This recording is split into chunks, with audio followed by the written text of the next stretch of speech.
Salam, xoş gördük sizi hörmətli tamaşaçılar. 1918-ci il may ayının 28-də Azərbaycan Xalq Cumhuriyyətinin elan edilməsi Azərbaycanın dövlətçilik tarixində mühüm səhifə açdı. Həmin dövrdən 100 ilə qədər vaxt keçməsinə baxmayaraq, Cumhuriyyət tarixinin hər bir səhifəsi bizim üçün böyük əhəmiyyət kəsb edir. Biz bugünkü verilişimizdə Azərbaycan Xalq Cumhuriyyətində dövlət quruculuğu, xüsusilə hərbi quruculuq tarixindən bəhs edəcəyik. Müsahibimiz tarix üzrə fəlsəfə doktoru Zəfər Kərimovdur. Zəfər müəllim, verilişimizə xoş gəlmisiniz. Zəfər müəllim, mən istərdim ki, əvvəl biz bu böyük tarixi hadisənin başlanğıcına nəzər salaq. Həqiqətən də Azərbaycan Xalq Cumhuriyyətinin yaranması Azərbaycan xalqının tarixində şərəfli bir səhifədir. Azərbaycan xalqının uzun illər, əsrlər boyu arzuladığı azad, demokratik bir ölkənin qurulması məhz 1918-ci il may ayının 28-də Tiflisdə baş verdi. Azərbaycan Milli Şurasının üzvləri Azərbaycan Xalq Cumhuriyyətinin yaranmasını elan etdilər, əqidnamə qəbul olundu və Azərbaycan Xalq Cumhuriyyəti fəaliyyətə başladı. Deməli, bir gün ondan əvvəl 1918-ci il may ayının 27-sində müvəqqəti hökumət adlı dövlət qurumu yaradıldı və müvəqqəti hökumətdə Azərbaycan Xalq Cumhuriyyətinin hökumət üzvləri təyin olundu. Azərbaycan Xalq Cumhuriyyətinin hökumətinin sədri vəzifəsinə o dövrün görkəmli ziyalısı və ictimai xadimi olan Fətəli xan Xoyski təyin olundu. Zəfər müəllim, bu Azərbaycan Xalq Cumhuriyyəti, yəni bu onu göstərir ki, İstiqlal bəyannaməsində də dövlətin quruluşu kimi Xalq Cumhuriyyəti, yəni Xalq Respublikası şəklində qəbul etdi və parlament respublikası tipində bir dövlət yaradılmasının əsas bir vəzifə olaraq, məqsəd olaraq elan edildi və belə bir dövlət quruluşunun formalaşdırılması, seçilməsi təbii ki, təsadüfi deyildi. Bu, həmin dövrün xüsusiyyətlərindən, həm də o dövləti yaradan şəxslərin dünya görüşündən, siyasi baxışlarından irəli gələn bir vəzifə idi. Ona görə də ilkin olaraq hökumət kabinəsinin formalaşdırılması məsələsi meydana çıxdı və artıq söylədiyiniz kimi respublika elan edildikdən sonra onun ilk hökuməti formalaşdırıldı. Yəni bu dövlət quruculuğunda çox mühüm bir addım atıldı. Bundan sonra Cumhuriyyətin yaradılması haqqında artıq dünya dövlətlərinə məlumat verilməsi başlandı. Bax, bu hökumətin tərkibinə nəzər saldıqda bizdə hansı təəssürat yaradır? Yəni, ora daxil edilmiş şəxslər həm də dövlətin, hakimiyyətin iş prinsiplərini, onun qarşısına qoyulan vəzifənin həyata keçirilməsinin göstəricisi idi. Həqiqətən də Azərbaycan Xalq Cumhuriyyətinin rəhbərləri o dövrün görkəmli ziyalıları olmaqla yanaşı, eyni zamanda onlar mükəmməl, deməli, xarici ölkələrdə təhsil almış, Çar Rusiyasının aparıcı ali məktəblərində təhsil almış insanlar idi. Fətəli xan Xoyskini qeyd etdim, Əlmərdan bəy Topçubaşov, ondan sonra Nəsib bəy Yusifbəyli və bir çoxları demək olar ki, o dövrün ən qabaqcıl ziyalıları, mütərəqqi dünya görüşə malik ziyalıları idi və onlar Azərbaycan Xalq Cumhuriyyətinin yaranması və onun demokratik prinsiplər əsasında fəaliyyət göstərməsi üçün var qüvvəsi ilə çalışırdılar. Yəni, burada şərt təkcə hakimiyyətin, hökumətin tərkibinə daxil olmaq deyildi, öz nüfuzu ilə o hökumətin işinə dəstək verən, onun siyasi tərəfdən təminatını təmin edən şəxslər də çox böyük rol oynamışlar və bu hökumət ilk sınaq qarşısında Gəncədə qaldı. Biz buna deyirik hökumətin siyasi böhranı, amma ən mühüm məsələ ondan ibarət idi ki, hökumət bu siyasi böhrandan çıxmağa nail oldu. Burada nə baş verdi və bu hökumət bu sınaqdan necə çıxdı? 1918-ci il mayın 28-dən iyunun 17-sinə qədər deməli Azərbaycan Xalq Cumhuriyyəti hökuməti Tiflisdə fəaliyyət göstərdi. Bu müvəqqəti hökumət adlanır və o Tiflisdə fəaliyyəti dövründə demək olar ki, dövlətin yaranması, onun strukturlarının formalaşması və dövlətin idarə olunması da Azərbaycan Milli Şurasının üzvləri tərəfindən həyata keçirilirdi. Demək, 1918-ci ilin iyunun 17-sində hökumət Gəncəyə köçdükdən sonra ikinci hökumət yaradıldı və burada bir qədər də müasirlik, bir qədər də demokratik prinsiplərə əsaslanan bir hökumət kimi təşkil olundu. Çünki o həmin dövr Azərbaycan Xalq Cümhuriyyətinin həyatında eyni zamanda çox çətin sınaqlar dövrü kimi tarixə düşmüşdür.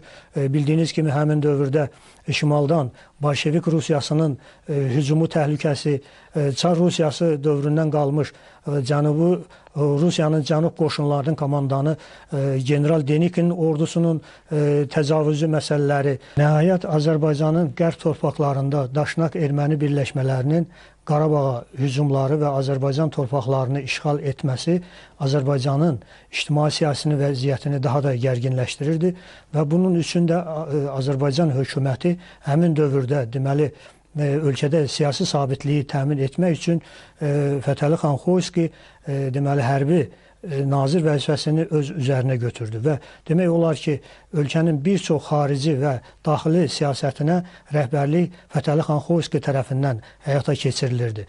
Qeyd etdiyim kimi, həmin dövrdə Azərbaycanın xarici ölkələrlə münasibətləri yaxşılaşmağa doğru inkişaf etsə də, həmin o bəzi təcavüzlər yenə də qalmaqda davam edir. Deməli, Zəfər müəllim, biz Gəncədə baş verən hadisəyə nəzər salsaq, burada dövlət bayaqları dedik ki, bir hakimiyyət sınaq qarşısında qaldı. Çünki o zaman ilhaqçılar və istiqlalçılar deyilən cəryanlar mövcud idi. Bəziləri belə hesab edirdi ki, Azərbaycan müstəqil şəkildə yaşaya bilməz.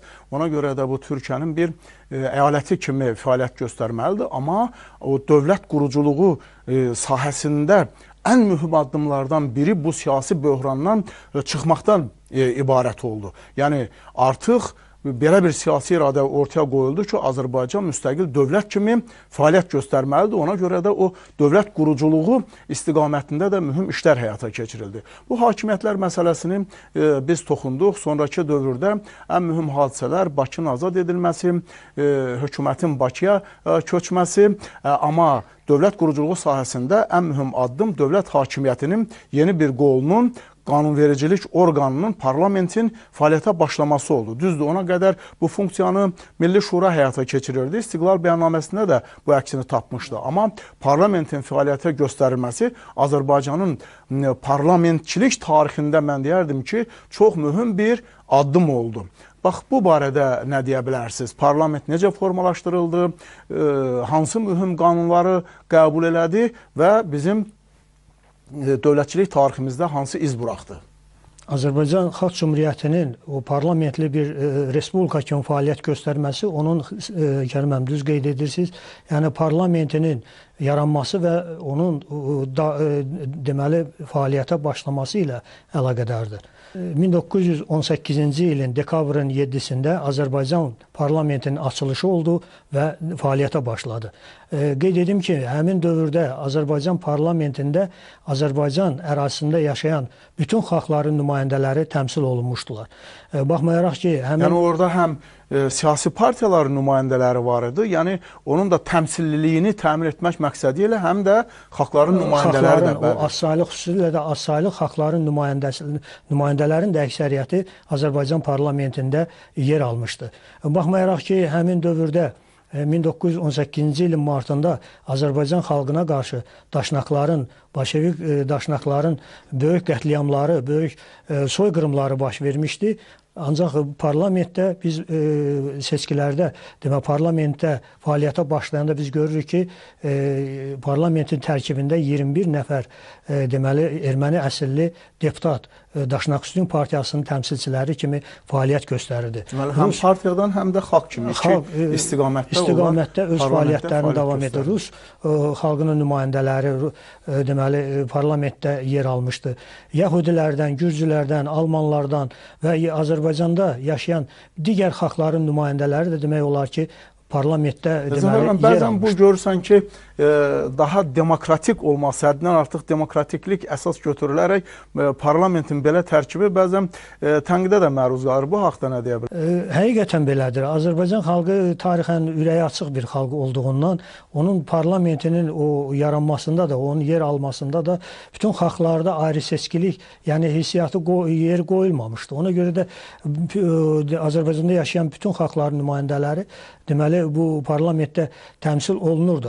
Baxmayaraq ki, qeyd etdiyim kimi Daşnaqsuyun partiyasının nümayəndələri, erməni deputatları güya Azərbaycan parlamentində onların hüquqlarının təmin olunmaması bəhanəsi ilə deməli onlar parlamentdən imtina etmişdilər. Bir müddət deməli parlamentdə iştirak etmədilər. Ancaq 1918-ci ilin noyabrın 17-sində İngilis ordusunun komandanı Thomsonun ordusu Bakıya daxil olduqdan sonra demək erməni nümayəndə heyəti artıq güya ki özlərini Thomson ordusuna yaxın göstərmək üçün parlamentdə öz fəaliyyətlərini davam etdirdilər və həmin dövrdə onu da qeyd edim ki, Thomsonun Bakıya daxil olmasından sonra Azərbaycan hökumətini Thomson tanımamışdı ilk əvvəl. O hətta yəni o real şəraitə hələ tanış olmaq əsas götürülürdü ki, bir gəlsin görsün nə var, amma sonra hansı fikrə gəldi? Ölkədə çünki bizim dövlət həyatı üçün çox mühüm hadisə idi. Mühüm hadisələr idi. Az bir müddət keçməmiş Thomsonun özü də Azərbaycan Xalq Cümhuriyyətinə qarşı, onun hökumətinə qarşı münasibəti demək olar ki, büsbütün dəyişdi və ölkədən gedən demokratik ənənələr, demokratik prinsiplər əsasında fəaliyyət Thomsonun fikrini dəyişdirərək həmin ilin dekabrın 28-də o Azərbaycan hökumətinin fəaliyyətini tanıdı və hətta sonradan öz ölkəsinin baş nazirinə yazdığı məktubunda da qeyd edirdi ki, Azərbaycan Xalq Cümhuriyyəti demokratik prinsiplər əsasında yaranmış bir dövlətdir və onun başında dayanan Fətəli xan Xoyski kimi səriştəli baş nazir ölkəni doğru istiqamətdə, demokratik ənənələr istiqamətində inkişaf elətdirməkdədir. Yəni bu dövlət quruculuğu prosesinin əsas göstəricilərindən biri idi təbii ki. İndi bu dövlət quruculuğundan biz bəhs elədikdə dövlət quruculuğunun ən mühüm tərkib hissəsi heç sözsüz ki, hərbi quruculuğu idi. Yəni o dövr üçün əsas məsələ bir tərəfdən Birinci Dünya müharibəsinin sonu idi, ikinci tərəfdən Dünya müharibəsinin sonunda artıq bu ordular, hərbi qüvvələr dünyanın yeni düzəninin müəyyən edilməsində çox mühüm rol oynayırlar. Ona görə də hərbi quruculuq tariximizin o dövlət quruculuğunun tərkib hissəsi kimi nəzərdən keçirilməsi çox mühüm əhəmiyyətə malikdir. Bir də bir məsələni söyləmək istəyirəm. Zəfər müəllim, siz bu dövrün 19-20-ci əsrin əvvəlləri Azərbaycanın mətbuat tarixinin üzrə mütəxəssissiniz, burada sahədə tədqiqatlar aparmısınız, dövrü mətbuatı öyrənmişsiniz. Bu dövlət quruculuğu, o cümlədən də hərbi quruculuq, o dövrkü mətbuat orqanlarında necə əks olunurdu? Çünki o dövrdə mətbuat dövlət hakimiyyəti ilə insanlar arasında əsas bir vasitə idi, əlaqə vasitəsi idi, mühüm bir kommunikasiya vasitəsi idi. Azərbaycan mətbuatı Azərbaycan Xalq Cümhuriyyətinin yaranmasında da çox böyük rol oynamışdı. Çünki əsrin əvvəllərindən, 20-ci əsrin əvvəllərindən başlayaraq demək olar ki, Azərbaycanda o partiyaların yaranması, Azərbaycançılıq, türkçülük şuurunun formalaşmasında da Azərbaycan mətbuatının böyük rolu vardı. Həmin dövrdə Azərbaycan Xalq Cümhuriyyəti dövründə rəsmi dövlət qəzeti kimi deməli Azərbaycan qəzeti və rus dilində çıxan Azərbaycan qəzeti fəaliyyət göstərmişdir. Digər qəzetlər deməli İstiqlal qəzeti, İttihad qəzeti, Bakınski Raboçi, Znamya Truda fəaliyyət göstərmişdir. Bu azadlığı bir ruhu ətrafında demək olar ki, Azərbaycan Xalq Cümhuriyyəti dövründə bir çox yəni demokratik ənənələrə sadiq qalmayan mətbuat orqanları da istədiklərini qələmə alırdılar və o dövrün hadisələrinə öz baxışları formasından yanaşırdılar. Ancaq bununla yanaşı Azərbaycan Xalq Cümhuriyyətinin rəsmi orqanları, deməli Azərbaycan qəzeti və Azərbaycan rus dilində çıxan qəzetlər ölkənin bütün ictimai-siyasi həyatını özündə əks elətdirirdilər. Dövlət quruculuğu məsələləri, ordu quruculuğu məsələləri və xalqımızın başına gətirilmiş o soyqırımlarının demək olar ki, araşdırılması, bildiyiniz kimi o dövrdə Fövqəladə Təhqiqat Komissiyası yaradılmışdı. 1918-ci ilin iyulun 14-də yaradılmış Fövqəladə Təhqiqat Komissiyasının bütün fəaliyyəti demək olar ki, mətbuat orqanlarında əsas yer tapırdı. Onu da qeyd edim ki, Kərim müəllim, həmin dövrdə siz də qeyd etdiniz, kütləvi informasiya vasitələri içərisində yeganə mətbuat o dövrdə çıxış edirdi. Digər mətbuat orqanlarının mövcud olmadığı, digər kütləvi informasiya vasitələri orqanlarının mövcud olmadığı dövrdə mətbuat əsas deməli ideya, ictimai-siyasi hadisələrin deməli cəmiyyətə təbliğ olunmasında, ölkədə gedən hadisələrin doğru, düzgün çatdırılmasında mətbuatın şübhəsiz ki, böyük rolu var. Yer gəlmişkən mən qeyd edeyim ki, bu Azərbaycan qəzetində parlamentin fəaliyyətinin əks etdirilməsi və s. barədə çox cildlik bir toplu da buraxılıbdır. Bu dövrün tarixini öyrənilməsi üçün mən deyərdim ki, çox mühüm bir mənbə rolunu oynayır. Yeni yaranan dövlət ilk növbədə milli ordunun yaradılmasını qarşısına məqsəd qoydu. Bölgədə cərəyan edən proseslər xalqın müstəqilliyini qoruyacaq ordunun formalaşmasını tələb edirdi. Bu məqsədlə 1918-ci il oktyabrın 23-də Respublika hökumətinin iclasında Hərbi Nazirliyin yaradılması qərarı alınır.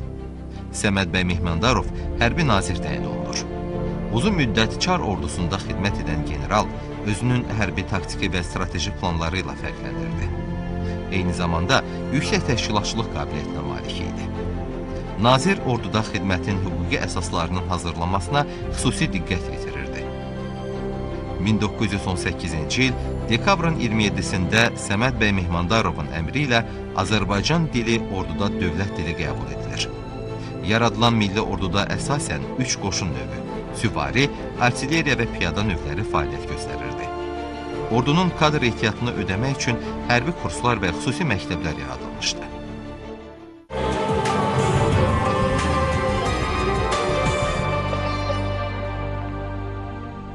Azərbaycan Xalq Cümhuriyyəti yarandıqda onun ən mühüm prinsiplərindən biri, ən qarşıda duran mühüm vəzifələrdən biri bu demokratik cümhuriyyəti yaşatmaq üçün onun güclü ordusunun olması, onun demək olar ki, xarici qüvvələrə qarşı, daxili deyək ki, əksinqilabçı qüvvələrə qarşı mübarizəsini təmin edən güclü ordusunun olması zərurəti meydana çıxmışdı. Və müvəqqəti hökumət yarandıqda ilk dəfə deməli Xosrov bəy Sultanov hərbi nazir vəzifəsinə təyin olmuşdu və o demək cəmi 20 gün Tiflisdə fəaliyyət göstərdiyi dövrdə hərbi nazir kimi deməli fəaliyyət göstərdi. Sonradan hökumət deməli Gəncəyə köçdükdən sonra o yaranmış böyük o ictimai-siyasi vəziyyəti nəzərə alan Fətəli xan Xoyski hərbi nazir səlahiyyətlərini öz üzərinə götürdü. Çünki yuxarıda da qeyd etdiyim kimi Azərbaycan Xalq Cümhuriyyətinin qonşuları ilə münasibətlər əsasən yaxşı olsa da, ancaq işğal təhlükəsi də daim öz qüvvəsində öz deməli saxlayırdı. Bu zaman həm də Azərbaycanda vəziyyət elə idi ki, ölkənin paytaxtı Bakı şəhəri işğal altındaydı, bəlkə. İşğal altındaydı. Ona görə Bakının azad edilməsi, Respublikanın, Cümhuriyyətin ərazi bütövlüyünün bərpa edilməsi uğrunda mübarizə labüd idi. Bəli, Bakı şəhəri Azərbaycanın tarixi paytaxt şəhəri olduğu halda Bakı Soveti qoşunları tərəfindən, Daşnak Bolşevik Şamiyanın ordusu tərəfindən işğal olunmuşdu və hakimiyyət məcburən deməli Gəncə şəhərində fəaliyyət göstərilməyə başlamışdı.